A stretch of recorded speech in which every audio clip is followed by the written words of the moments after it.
El pueblo chino se ha distinguido por su sabiduría, su laboriosidad y un alto nivel científico alcanzado desde tiempos muy remotos. Entre sus variados avances tecnológicos destacan los relacionados con la ingeniería. Entre los muchos e importantes inventos que se atribuyen a este admirable pueblo están el papel, la imprenta, la brújula y la pólvora. Es irónico que esta última invención china, junto con el cañón, fueran usados por sus enemigos para derribar muchas de las murallas y puentes que sus ingenieros construyeron. Una de sus más grandes realizaciones de ingeniería de todos los tiempos fue la Gran Muralla de China. La distancia de un extremo a otro de las diferentes secciones que la conforman es de aproximadamente 2.240 kilómetros, con una altura de 10 metros. Tiene además 25.000 torres en la propia muralla y otras 15.000 torres separadas de ella. Su construcción, realizada en 5 partes a lo largo de 22 siglos, fue una tarea complicada, ya que se extiende en zonas con fuertes vientos, áreas montañosas con barrancos profundos y en otras de clima desértico. Para realizarla se emplearon los materiales disponibles en cada sitio: piedra caliza, granito o ladrillo cocido. Especialmente eficaz a los impactos de armas de asedio fueron las tapias de arcilla y arena cubiertas con varias paredes de ladrillo. Esta civilización fue de las primeras en construir redes de canales y puentes con características únicas. China ha tenido importantes canales desde hace miles de años. La mayoría de ellos tiene el tamaño adecuado para la irrigación, pero no para la navegación. En su construcción no se conocían las esclusas, pero sí usaban compuertas que tenían un valor utilitario limitado y que con el tiempo fueron ampliando. El transporte fluvial, que es más eficaz y menos costoso que el transporte terrestre de mercancías a granel, era crucial para el crecimiento de la pesada industria del hierro y para el transporte de grandes cantidades de granos que requerían las populosas ciudades de China. En 1615, el misionero estudioso Matteo Ricci escribió textos en los que refiere que el territorio de China estaba surcado completamente por una red de intersecciones de ríos y canales y que era posible viajar a cualquier lugar de este imperio por esta vía. En el año 215 a.C. fue construido el Gran Canal, Yunho.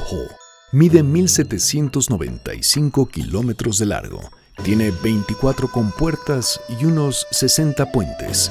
La ruta original del canal comunica la región norte de la actual Beijing con el sur de la región de cultivo de arroz en la ciudad de Hangzhou, en el Huanghe, Río Amarillo. Es decir, que une las cuencas fluviales de los dos grandes ríos de China, el Huanghe y el Yangtze-Kiang. Pues evidentemente que buscar unas mejores condiciones geográficas para poderlo hacer. Uno pensaría que, por ejemplo, pues sería una línea recta que uniría norte con sur, pero no, se mete un poquito hacia la parte occidental y comunica lo que ahora es Pekín con la ciudad de Hangzhou. Hangzhou es parte central prácticamente de China. Está, digamos, si nosotros ubicamos Pekín está a latitud norte 44, 45 grados, es como si estuviéramos hablando de Nueva York. Y la otra ciudad, Hangzhou, está a la altura de Shanghai. Si lo ponemos en línea recta son algo así como 1.500 kilómetros. Entonces sí, fue una obra realmente maravillosa, motivo por el cual pues actualmente es considerada por la UNESCO como una de las obras de la China antigua fundamentales, ¿no? Es el más largo y más grande de todos los canales de navegación del mundo y sobrepasa a los otros dos grandes canales que son el de Suez y el de Panamá. El manejar los ríos tiene sus situaciones asociadas, es decir, derivan agua para sus cultivos, pero en épocas de estiaje el río baja su caudal, su nivel, y entonces se tienen que generar otras obras, que son en este caso las obras de contención o de almacenamiento, que son las presas. Esas presas primero las hacen con materiales de enrocamiento, las van refinando un poco más en base a la experiencia, van viendo que los materiales hay que tenerlos un poco más graduados. En algunos casos incluso hay un registro de una presa en China donde hay un mamposteo con lodo, con laja, ¿no? Los ingenieros chinos también desarrollaron una extensa red de caminos y carreteras. Para el año 210 a.C., China tenía 4.000 kilómetros de carreteras imperiales, extensión igual a la construida durante el Imperio Romano. Algunos de sus puentes más antiguos fueron de suspensión, con cables hechos de fibra de bambú. Los ingenieros chinos hicieron importantes innovaciones en la construcción de puentes. Muchos de ellos fueron tan bien diseñados y construidos que todavía están en uso después de más de 1000 años. Estos puentes antiguos fueron muy variados en materia y forma. Se dice que alcanzaron la cifra de hasta 4 millones de puentes de arco hechos totalmente de piedra, el tipo de puente más común en China hasta la actualidad. En Europa, los primeros puentes en arco de tímpano abierto se construyeron en Francia y Luxemburgo, cerca de 1100 años después que el puente de Chaozhou, que tiene una longitud de 50 metros y 6 metros de ancho. Su estructura general es de un solo arco de piedra. Gracias a la buena posición y las tensiones sobre la base del puente, este aún se encuentra en buenas condiciones después de 10 inundaciones y numerosos terremotos a lo largo de más de 1000 años. El túnel de carretera más elevado del mundo forma parte de la carretera Sichuan-Tibet, que une Chengdu, capital de Sichuan, en el este, con Lhasa, en el Tíbet, en el oeste. Esta carretera de 2.415 kilómetros de extensión es uno de los caminos más peligrosos del mundo, pues atraviesa una docena de ríos y 14 montañas con altitudes de entre 4.000 y 5.000 metros. La presa de las Tres Gargantas, ubicada en el curso del río Yangtze, a orillas de la ciudad de Yichang, alberga la planta hidroeléctrica más grande del mundo, con una potencia instalada de 22.500 megawatts. Mide 2.309 metros de longitud y 185 de altura, e incluye una esclusa capaz de manipular barcos de gran calado y tonelaje. El puente Qingdao Haiwan, con una longitud de 42.5 kilómetros, es el más largo del mundo. Está construido sobre el mar en la bahía Jiaohui. Une las ciudades de Qingdao y Guangdao. Para su construcción laboraron 10.000 trabajadores durante 4 años y se emplearon 450.000 toneladas de acero y 2.3 millones de metros cúbicos de hormigón. El ferrocarril Qinghai-Tíbet, conocido como el Tren del Cielo, fue inaugurado en 2006 y conecta a Xining en la provincia de Qinghai con Lhasa en la región autónoma del Tíbet. Tiene 1.000 kilómetros de vía a más de 4.000 metros de altitud. Es considerado el ferrocarril más elevado del mundo porque su punto más alto se encuentra a 5.072 metros sobre el nivel del mar.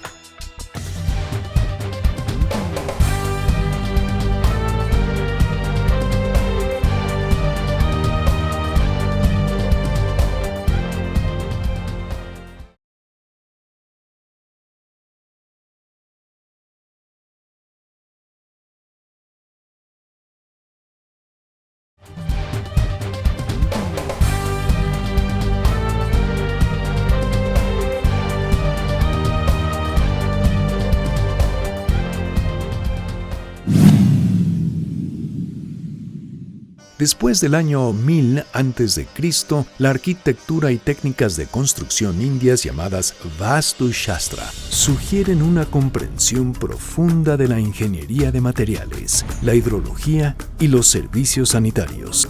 La mayoría de los monumentos conocidos son religiosos y pertenecen al brahmanismo y budismo allí dominantes. Para su construcción se usaron el adobe y el ladrillo, en particular el ladrillo rojo, como el que se encuentra en todas las grandes construcciones de Jaipur.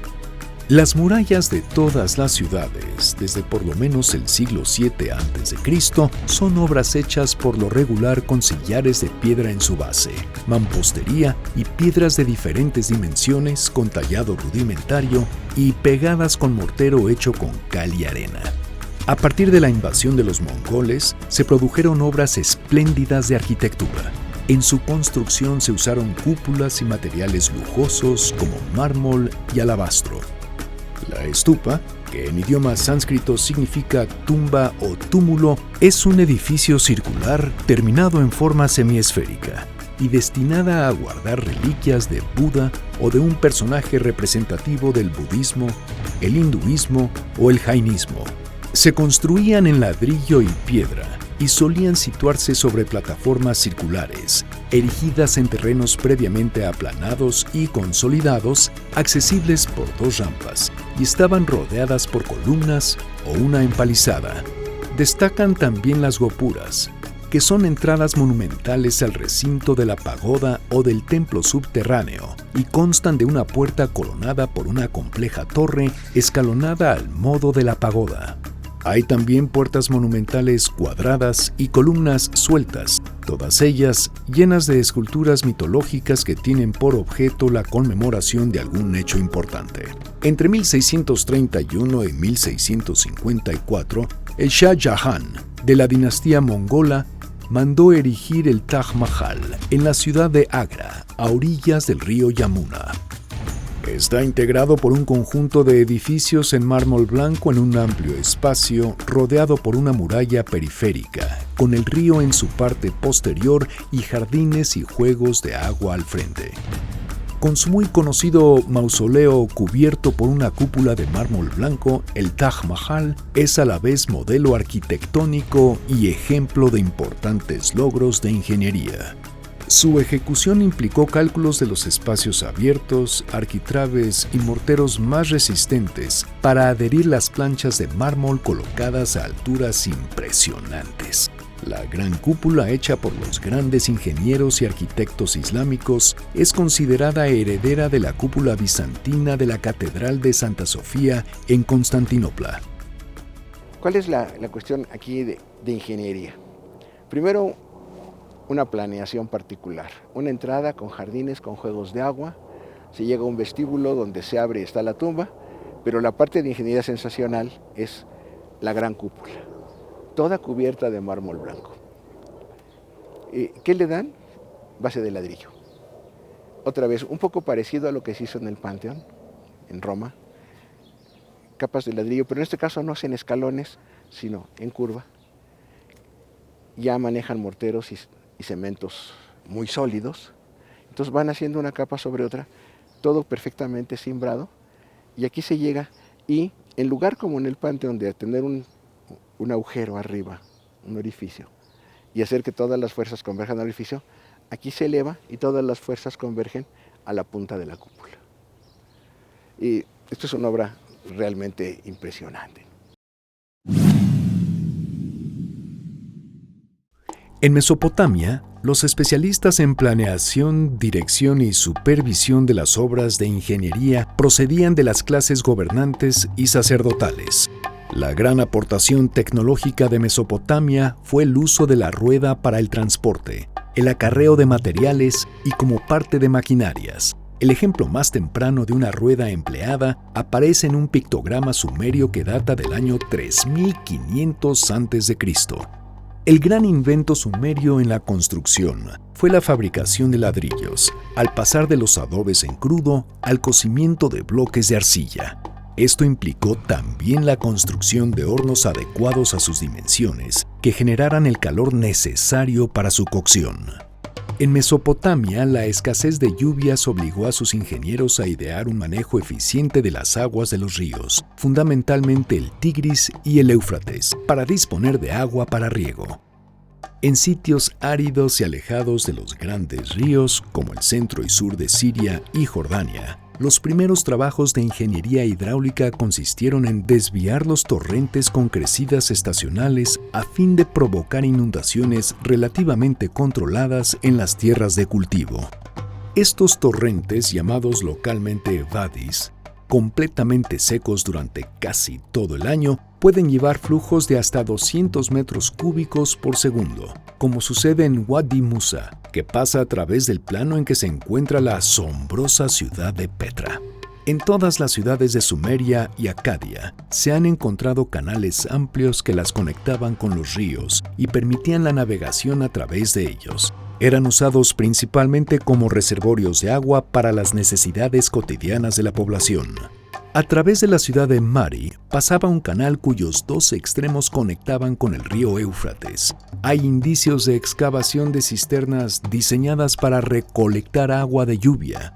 Sus paredes se recubrían con betumen a fin de evitar la filtración del agua. En sitios lejanos de los ríos, como Hawa y Kirbet el Umbasi, abundan pequeños canales que conducen el agua de torrentes de temporal y reservorios para guardarla y ser utilizada en tiempos de secas. Estos han sido fechados a partir del cuarto milenio antes de Cristo. En Duruntash, en Elam, se encontraron los restos de un primitivo acueducto que llevaba agua de un manantial en lo alto de la montaña vecina a la ciudad en el segundo milenio antes de la era cristiana.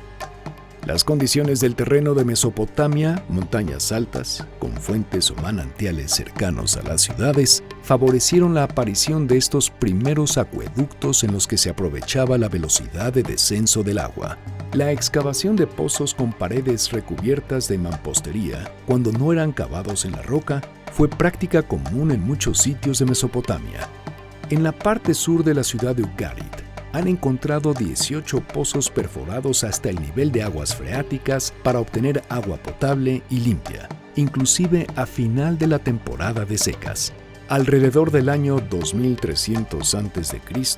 y atribuido a Sargón II, aparece el Shaduf, un invento de gran importancia que consiste en un saco colgado en el extremo de una viga colocada sobre un eje rotatorio. El saco se sumergía en el agua del canal o río para llenarlo. Al otro extremo del eje se colocaba un contrapeso de modo que se pudiera levantar el saco lleno de agua hasta la superficie donde se depositaba. En el siglo III a.C. se inventaron otros artefactos para extraer agua de los pozos, como la zagaya, que consiste en una cadena fijada a una rueda que sostiene un contenedor, y otros como el tornillo de Arquímedes, la bomba de pistón y la noria. En el curso de la evolución de las culturas sumeria, babilónica, acadia y asiria, se construyeron canales con técnicas cada vez más refinadas. Los hubo diseñados expresamente para navegación, para dotar de agua a las ciudades, para eliminar desechos y otros más para la irrigación en diversas modalidades.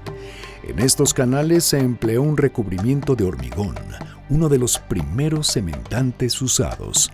En varios sitios de Mesopotamia y las áreas asociadas a ella, inicia la construcción de presas desde épocas tempranas.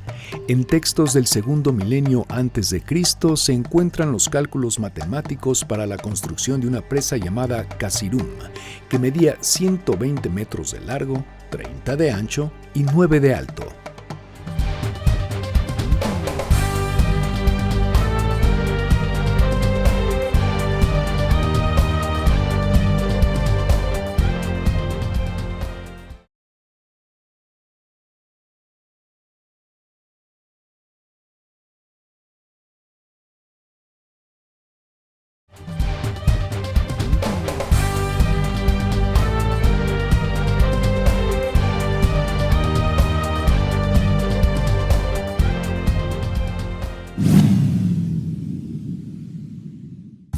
Egipto, como bien dijo Heródoto, es un don del río Nilo, cuyo recorrido de 6.650 kilómetros a través de zonas desérticas y sus inundaciones anuales permitieron el desarrollo de fértiles zonas de cultivo y el florecimiento de la gran civilización egipcia. Las obras hidráulicas como tal se empiezan a dar en el periodo neolítico. En esa etapa el hombre empieza a pasar de una etapa de ser recolector y cazador a ser una situación de sedentarismo. Ya empieza a establecerse y se da mucho porque empieza a manejar la agricultura. Entonces está muy ligada precisamente la agricultura a las primeras obras hidráulicas. Las primeras civilizaciones que se tiene registro que tienen ese comportamiento están en Egipto, a orillas del río Nilo. Desde la primera dinastía se inició la práctica de irrigación artificial. Cuando aumentaba el caudal del río, se construían diques y canales para provocar un llenado artificial de cuencas previamente preparadas. Luego, el agua se drenaba y con los campos aún húmedos y fertilizados por el limo, se iniciaba la siembra. El faraón Menes, a quien se le atribuye la idea, planeación y ejecución de estos proyectos, fue el prototipo de ingeniero, arquitecto, médico y astrónomo. La primera presa, la de Sad el-Kafara, fue construida alrededor del año 2700 a.C., unos 30 kilómetros al sur de Memphis. Un elemento más desarrollado por los antiguos egipcios fue el de los qanats, sistemas subterráneos de túneles que unen pozos destinados a colectar y distribuir agua. Tienen pozos verticales cavados desde la superficie que les dan luz y aireamiento y permiten que se realicen trabajos de excavación y desasolve en su interior. Los más antiguos datan de unos 3000 años antes de Cristo, que corresponden a las primeras dinastías faraónicas. Las grandes pirámides representan uno de los logros más significativos de la ingeniería egipcia y fueron desarrolladas a partir de construcciones sepulcrales en forma de montículos aplanados en su cima. Las mastabas. Estas fueron construidas a partir de montículos artificiales de tierra apisonada con bloques de piedra en su exterior. En su interior se encuentran túneles que conducen a una cámara sepulcral. Los ingenieros egipcios emplearon el plano inclinado, cuñas, palancas, poleas, rodillos y cuerdas para sostener y jalar materiales, incluyendo algunas herramientas de cobre. Las pirámides de Egipto fueron construidas por la conjugación de la inteligencia y la fuerza. La inteligencia se manifestó en un concepto claro de lo que se quería y del significado del monumento, a lo cual se sumaron la aplicación de un conocimiento matemático preciso, un marco astronómico de referencia igualmente preciso y un cuidadoso levantamiento topográfico de planos. En lo que respecta a la fuerza requerida para la construcción de la pirámide de Keops, laboraron ininterrumpidamente entre 20.000 y 30.000 obreros, muchos de los cuales murieron durante la construcción. Una organización de esta envergadura requería de grandes ciudades construidas por barrios de obreros, múltiples almacenes, calzadas y acceso a embarcaderos. Los trabajadores no eran esclavos, contribuían con su labor a la gloria del faraón y al mantenimiento del orden cósmico, por lo cual eran remunerados con alimentos, ropas y algunos otros bienes. Y el arquitecto y el gran constructor, al mismo tiempo es el primer gran visir, se llama Imhotep. Tenemos la gran figura del primer arquitecto ingeniero en toda la extensión de la palabra. Le toca la tarea de hacer una pirámide y hace el proyecto, una pirámide en forma de escalones. Él todavía no piensa en la pirámide así. Sabemos que no había maneras. Están inventando la tecnología, están inventando la ingeniería.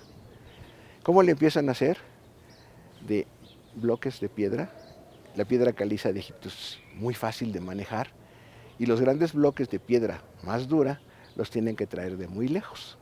Entonces la pirámide de Djoser no tiene bloques inmensos, tiene bloques medianos y tiene mucha construcción de lajas que luego se recubren. Entonces es una pirámide con escalones, significando las subidas al cielo, y establece las reglas para construir las demás pirámides.